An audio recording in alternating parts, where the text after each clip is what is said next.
अस्सलाम वालेकुम dear students, उम्मीद है आप सब खैरियत से होंगे। आज जो चैप्टर नंबर 4 का टॉपिक डिस्कस करेंगे that is the plastids. So students, plants जो हमारे पास किंगडम है दे आर ऑटोट्रोफ्स। ऑटोट्रोफ्स का मतलब है कि वो अपनी खुराक खुद तैयार कर सकते हैं। खुराक तैयार करने के लिए प्लांट्स में एक रिएक्शन होता है that is called the photosynthesis. So photo mean light and synthesis mean production, मतलब लाइट की मौजूदगी में रिएक्शन होता है। ठीक है, लाइट की मौजूदगी में रिएक्शन तो होता है, लेकिन वो रिएक्शन होता कहाँ है? वो होता है प्लास्टिड्स में। अब वो प्लास्टिड्स कौन सी टाइप्स के होते हैं, किस प्लास्टिड में कौन सा रिएक्शन होता है, ये सब चीज़ें हम डिस्कस करेंगे आज के टॉपिक में। What is plastid and why a plant और any other organism need of it. So students, plastid तभी मौजूद होगा किसी भी प्लांट में या किसी भी ऑर्गेनिज्म में, जैसा कि हम बात करते हैं कि ये कहाँ कहाँ मौजूद है, इसकी ज़रूरत क्यों है। प्लास्टिड हमारे पास मेम्ब्रेन बाउंड ऑर्गेनेली है जो कि साइटोप्लाज्म में मौजूद होती है। और कहाँ कहाँ मौजूद होती है? ये प्लांट्स में और एल्गी में। प्लांट्स और एल्गी में मौजूद होती है। क्यों? क्योंकि प्लांट्स ऑटोट्रोफ्स हैं, जैसा कि पहले आपको बताया। इसी तरह कुछ एल्गी भी हमारे पास ऑटोट्रोफ्स होती हैं। अब प्लास्टिड्स कितनी टाइप्स के होते हैं? तो दे आर ऑफ 3 टाइप्स। 3 तरह के प्लास्टिड्स होते हैं जिनको हम वन बाय वन डिस्कस करेंगे। Number 1 is chloroplast, 2 is chromoplast and number 3 is leucoplast.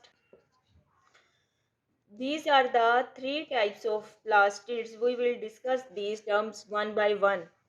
First type of plastid, that is the chloroplast. Chloroplast double membrane organelle है, जैसा कि आप इस डायग्राम में देख सकते हैं। डबल मेम्ब्रेन ऑर्गेनेली है, it mean this is the outer membrane and inner one is called inner membrane. Chloroplast की डेफिनेशन या क्लोरोप्लास्ट को एक्सप्लेन करेंगे कि क्लोरोप्लास्ट हमारे पास डबल मेम्ब्रेन ऑर्गेनेली है। डबल मेम्ब्रेन मीन आउटर और इनर मेम्ब्रेन मौजूद होती है। आउटर मेम्ब्रेन हमारे पास क्लोरोप्लास्ट की स्मूथ होती है, जबकि इनर मेम्ब्रेन क्लोरोप्लास्ट की give rise to many structures. This is the structures that you can see that are present in inner membrane. So students, आप देख सकते हैं इनर मेम्ब्रेन के अंदर स्ट्रक्चर्स मौजूद हैं that are usually a sac like mean it's singular sac like structure it's called thylakoid. So here is many thylakoids like 1, 2, 3 and 4 so on. So here is a stalk like structure that is termed as grana. And you can see students, thylakoid means grana. These structures are present in a structure that is termed as stroma. Stroma, it means a fluid like structures that is present to the inner membrane of the chloroplast. What is the function of chloroplast? First of all students, सबसे पहले आपको ये पता होना चाहिए कि chloroplast क्या है, इसका क्या काम है। क्लोरोप्लास्ट हमारे पास साइट्स हैं फॉर फोटोसिंथेसिस। इस प्लांट्स में जो फोटोसिंथेसिस का अमल होता है वो किस ऑर्गेनेलिज्म में होता है? वो होता है क्लोरोप्लास्ट में। So students, chlorophyll pigment that name is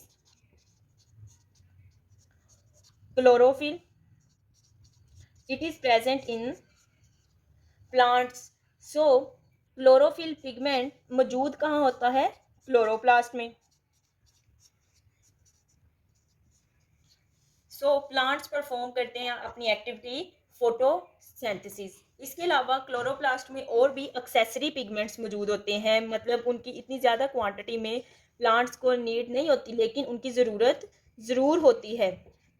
like आप देख सकते हैं प्लांट्स को ना सिर्फ ग्रीन कलर की बल्कि येलो कलर की and so on many pigments की ज़रूरत होती है। और अब ये सारे पिगमेंट्स मौजूद कहाँ होते हैं? ये मौजूद होते हैं थाइलाकाइड में। अब थाइलाकाइड क्या था? सैक लाइक स्ट्रक्चर था जिसकी आपको एग्जांपल दी थी लाइक क्वाइन। वन क्वाइन के ऊपर दूसरा क्वाइन और दूसरे के ऊपर तीसरा coin. And second type of plastid is chromoplast. So what is chromoplast and what is its function? We will discuss in this lecture. So chromoplast के पास वो पिगमेंट्स मौजूद होते हैं जो कि क्लोरोप्लास्ट के पास मौजूद नहीं होते। वो कौन से पिगमेंट्स हैं जो क्रोमोप्लास्ट के पास मौजूद होते हैं जिसकी वजह से ये क्लोरोप्लास्ट से डिफरेंट है। So it have bright colours.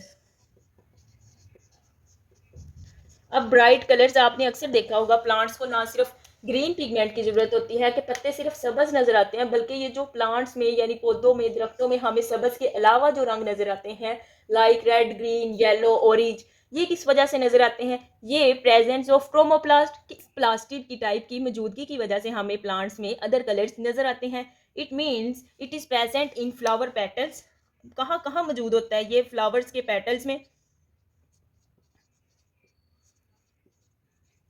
Fruits में, मतलब जो हमें डिफरेंट फ्रूट्स नजर आते हैं, फ्रूट्स के कलर नजर आते हैं, उनमें ये क्रोमोप्लास्ट पिगमेंट मौजूद होता है। So it is also have very important. So what is its function of chromoplast? Chromoplast का क्या फंक्शन है? क्रोमोप्लास्ट प्लांट को कलर देता है, किसके अलावा? क्लोरोप्लास्ट। वही बात कि ग्रीन कलर के अलावा जो पौधों में हमें रंग नजर आता है वो किसकी वजह से नजर आता है? वो क्रोमोप्लास्ट की वजह से नजर आता है। सो अब ये जो डिफरेंट टाइप्स के कलर्स होते हैं, one more term that is usually used and listen, that is the pollination. जो सबज रंग के अलावा रंग नजर आते हैं to attract insects on any other species that is helpful for the plant germination, plant growth, that is the pollination. कि एक फ्लावर से जब कोई भी दूसरे फ्लावर पर जाएगी तो वो अपने साथ काफ़ी ज़्यादा पोलन को स्टिक कर लेगी। इट मीन्स जब ये इस प्लांट से इस प्लांट की तरफ मूव करेगी तो वो सारे जो स्टिकीनेस उसके साथ पोलन स्टिक हो गए हैं वो सारे किसी दूसरे प्लांट पर गिर जाएंगे, जिसकी वजह से हो सकता है कि ये किसी मेल प्लांट से उठ के उसके पोलेंस लेके किसी फीमेल प्लांट्स पास आई हो। ये भी हो सकता है कि या ये फीमेल प्लांट से किसी मेल प्लांट पास आई हो। सो ये डिपेंड करता है इंसेक्ट्स पर कि वो एक से दूसरे प्लांट की तरफ मूव करते हैं। दो प्लांट्स की इसी तरह पोलिनेशन होती है, एज वेल एज ये हेल्प करता है डिस्पर्सल ऑफ फ्रूट्स, के फ्रूट्स को डिस्पर्स करे, मतलब फैलाए एक जगह से दूसरी जगह। जब फ्रूट्स उगते हैं तो वो पोलिनेशन के अमल की वजह से ही होता है। So the second type of plastid is chromoplast. Third type of plastid is leucoplast. Leucoplast की क्या खास बात है जो कि इसे प्लास्टिड्स की बाकी दो टाइप से डिफ्रेंशिएट करने पर मजबूर कर रहा है? That is it is colourless, कि इसका अपना कोई रंग नहीं है। अगर ये कलरलेस है तो क्या कोई काम नहीं करेगा? No, it's have function. ये फंक्शन परफॉर्म करता है कि ये स्टोर करता है स्टार्च को, प्रोटीन को एंड लिपिड्स को। These are the terms that a leucoplast store these terms. So where it is present? So leucoplast starch, protein और लिपिड्स को स्टोर तो करता है, तो ये मौजूद कहाँ होता है? सो प्लांट्स के, प्लांट्स की रूट में ये मौजूद होता है।